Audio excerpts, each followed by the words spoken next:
बांग्लादेश को पाकिस्तान नहीं बनना था, इसलिए साल 1971 में लड़ झगड़ कर मरकर कुर्बानियां देकर मुक्ति वाहिनी के साथ आम लोगों ने एक नए मुल्क को बनाया, एक ऐसा देश बनाया जहां पर चाहत थी कि सत्ता जनता की हो, ना कि तानाशाहों की।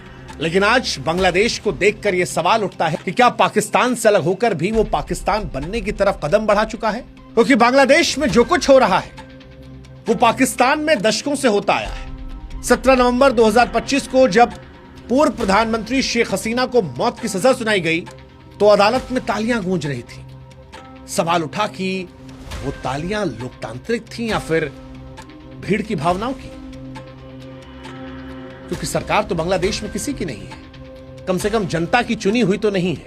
और फिर सवाल आया कि क्या इसी को बनाने के लिए लड़ाई लड़ी गई थी, या फिर आजादी के दशकों बाद बांग्लादेश उसी दलदल में फंस गया जहां सत्ता बदलते विपक्ष के नेता जेल में चले आते हैं, फांसी के तख्त पर लटक जाते हैं। वो जो पाकिस्तान में दशकों से होता आया है, आज भी हो रहा है। पाकिस्तान के सबसे popular leader Imran Khan jail की सलाखों में सड़ रहे हैं। जुल्फिकार अली भुट्टो को कभी फांसी के तख्त पर चढ़ा दिया गया था, सिर्फ इसलिए क्योंकि जो सत्ता में थे उन्हें वो पसंद नहीं थे और लोकतंत्र की आड़ लेकर ही फांसी पर चढ़ाया गया था या आज जेल में डाला गया है। अब सवाल यह है कि क्या बांग्लादेश में भी वही हो रहा है? बांग्लादेश में हसीना को मानवता के खिलाफ अपराध का दोषी ठहराया गया, लेकिन सवाल जो उठ रहा है वो ये कि क्या ये न्याय है या फिर राजनीतिक बदलाव? मैं जानता हूं मेरे कई बांग्लादेशी मित्र होंगे जो कहेंगे कि सर आपको नहीं पता, लेकिन बांग्लादेश में शेख हसीना ने अत्याचार किया था। हो सकता है किया हो सकता है उनके कदमों से वहां की जनता दुखी रही हो और होगी भी, तभी शायद इतनी बड़ी भीड़ जो है वो निकली थी। लेकिन मकसद मेरा शेख हसीना को सही या गलत ठहराना नहीं है। सवाल यह है कि जब देश में जनता के द्वारा चुनी गई सरकार नहीं है, उस वक्त एक पूर्व प्रधानमंत्री को फांसी का फरमान और तालियों की बौछार, क्या यह स्वस्थ लोकतंत्र की निशानी है?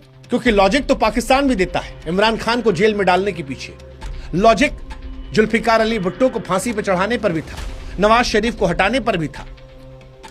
लेकिन भविष्य क्या हुआ पाकिस्तान का वो दुनिया देख रही है, पाकिस्तानी आवाम भुगत रही है। और इन्हीं से बचकर, इन्हीं से निकलकर बांग्लादेश ने अपनी एक नई पहचान बनाई थी।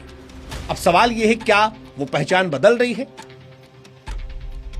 आज इस वीडियो में हम ये समझने की कोशिश करेंगे कि बांग्लादेश में शेख हसीना को फांसी क्यों दी गई, क्या आरोप लगे, बांग्लादेश के हाल का भारत पर क्या असर होगा, क्या भारत शेख हसीना को वापस बांग्लादेश को लौटाएगा, और अगर भारत